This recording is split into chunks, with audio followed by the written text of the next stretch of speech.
Brian Bremberg is with us, an economist no less. I want to know what you think about Facebook.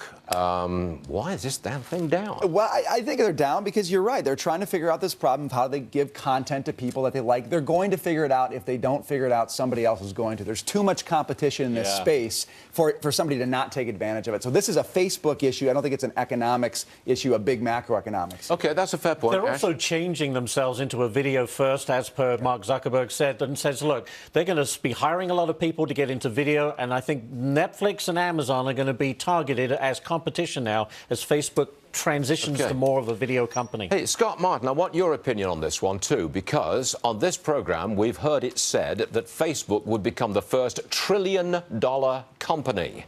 In other words, the stock price would go up so much that the market value is $1 trillion. It's not doing that today. It's down $1.77. What say you here?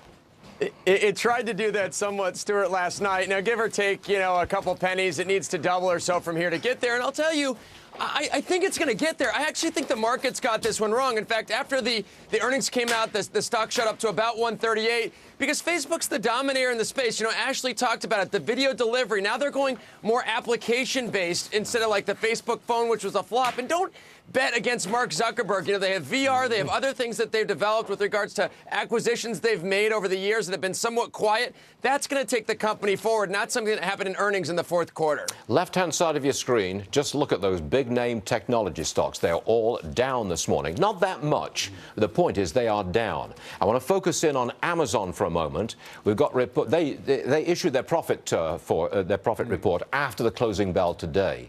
But listen to this. This is one of those Amazon amazing stories. More than half of the internet's sales growth now comes from Amazon. That's why we call Amazon the king of online selling. They really are kind of the everything company.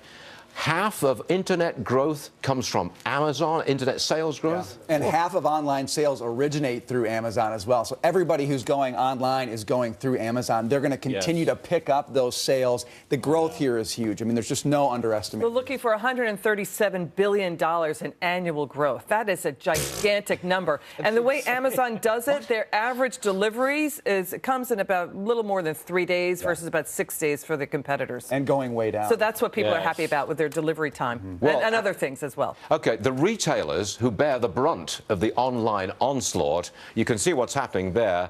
They're at depressed stock levels. I would point out Macy's, though, on the upside, nearly 4% today. I'll tell you why.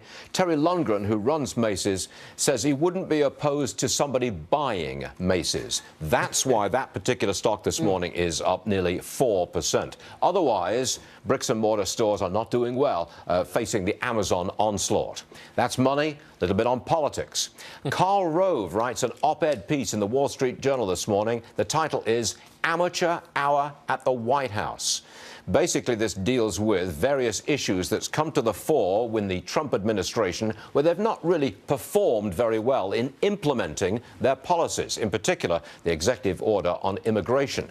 Is that creating a kind of investor lack of confidence, Brian Bremberg, the performance of Mr. Trump? It is, I think, but with the big thing of tax reform, they don't have to worry so much about Trump's execution because that's not President Trump executing. That's Paul Ryan. So that's not execution, but that's timing.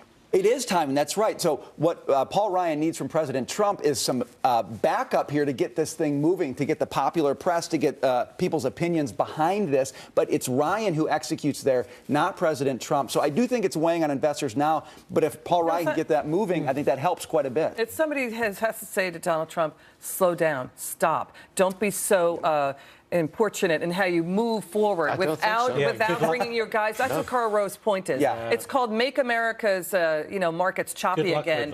It's policy by tweet. Let me ask Scott Martin. People. I think the opposite. I think Donald Trump, President Trump, should go gung-ho for a tax cut. There is a meeting in the White House this morning at 11:15 Eastern Time.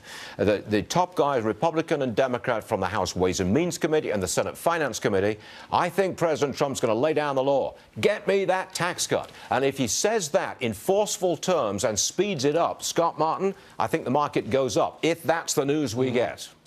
Stuart, I think that was one of his biggest rallying cries that everybody, I think, would get behind. And he hasn't talked as tough on the tax cut lately, if you notice. You know, there's been rhetoric that maybe it doesn't get done in that first 100 days. And I think that's really what's happening with the markets here is they're starting to see this opposition. They're starting to see maybe some backtracking that Trump had promised earlier was not going to happen. And that's why markets have had a tough time staying above 20,000 on the Dow. Yeah, I think you're right. We've got a delay with the tax cut. That doesn't help.